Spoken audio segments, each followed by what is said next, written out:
It's been a long day of voting all across this country, and the vast majority of the polls are still open. At issue whether Hillary Clinton or Donald Trump will become the 45th president of the United States. Lisa Desjardins begins our coverage this election night. New York State, where both presidential candidates began their campaigns, and now, after 500-plus days of campaigning, it's where they're ending. Democrat Hillary Clinton cast a ballot today at her home base, Chappaqua, awash in supporters' cheers both inside and outside the polling place. Hillary! Hillary! It is the most humbling feeling, Dan, because, I know how much responsibility goes with this, and so many people are counting on the outcome of this election, what it means for our country, and I'll do the very best I can if I'm fortunate enough to win today.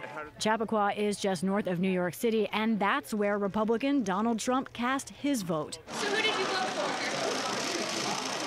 Tough decision. That after kicking off his day, as he has so many times in this campaign, with a call-in to Fox News. It's been a beautiful process. The people of this country are incredible. Last night I ended up with my final speech. We started at, you guys covered it, but started at 12:45 in the evening. Wow. And we had probably 21,000 people. Can you imagine that? That final speech in the wee hours of the morning was in Grand Rapids, Michigan. We have to win. His campaign's closing salvo in a week-long push to crack Clinton's blue firewall. Clinton, too, was campaigning into the early morning in another key state, North Carolina. An Associated Press analysis said across the country, at least 46 million votes were already in before today, a record for early voting. Still, many millions were lined up across the country to weigh in on the candidates and this long campaign. Clearly, the candidates were not well liked, so I'll be glad when it's over. I think it's going to take a minute for all of us to come together. I think we all just need to take a moment to, just breathe. We're, a democracy, and this is how it's supposed to be done. There were voting concerns in some places today. Voting machines in 3 Pennsylvania counties experienced malfunctions, but election staff there said no ballots were miscounted. In a 4th Pennsylvania county, Lebanon County, officials said calibration problems sometimes meant a vote for the GOP ticket lit up as a vote for Democrats. They say a software expert was able to fix each problem. The day was also about symbolism. In Rochester, New York, dozens put "I voted" stickers on the grave of suffragist Susan B. Anthony on the day the first woman nominee for president with a major party was on the ballot. Unknown is exactly what time tonight this race for the White House might end. Also at stake tonight, of course, possible changes in power at the other end of Pennsylvania Avenue, the Capitol. But for now, New York is the center of the political world, with the 2 presidential hopefuls set to end this campaign just 25 blocks apart. For the PBS NewsHour, I'm Lisa Desjardins. We'll be turning to New York City throughout the night, where both Clinton and Trump have their election night headquarters. John Yang is with Clinton supporters at the Javits Convention Center. John, this is the last day. There's nothing left that they can do. What have you heard today? Well, they're watching and waiting. They're very hopeful. They're optimistic about their field operation.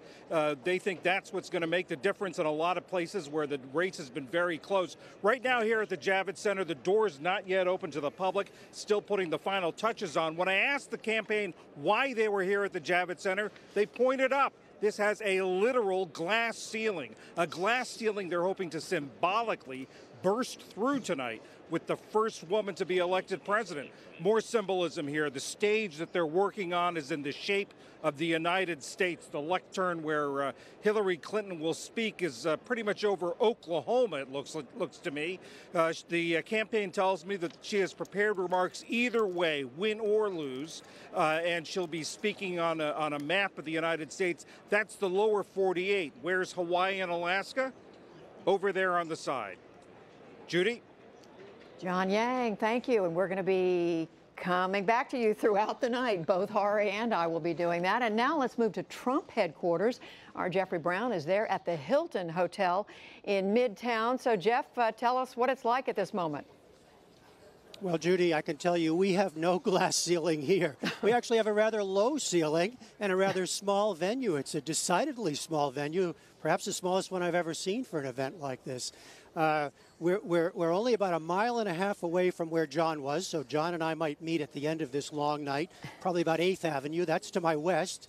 A few blocks to my east is Trump Tower, and of course that's where Donald Trump is. We're told spending the evening there. We were told perhaps coming by 10 o'clock, or at least no earlier than 10 o'clock.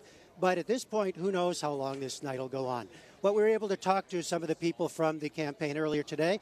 And as John heard from the Clinton campaign, the Trump campaign was feeling pretty good about what was happening in what they were seeing at the polls.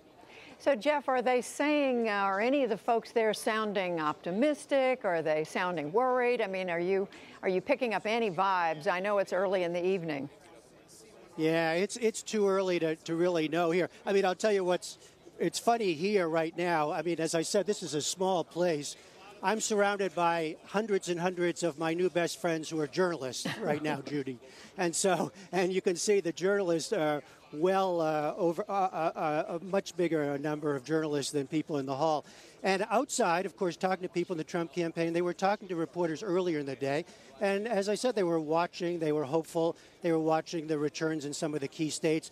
Donald Trump himself was on Twitter about an hour ago, pretty active. He sent out 3 or 4 tweets, and he was talking specifically, go Florida. You know, this is still ours to win. Get out there and vote. So he's still pushing people. Yes, I've been looking at some of his tweets this afternoon. Jeffrey Brown, I will be talking to you throughout this night from New York. Thank you. Okay, thanks, Judy.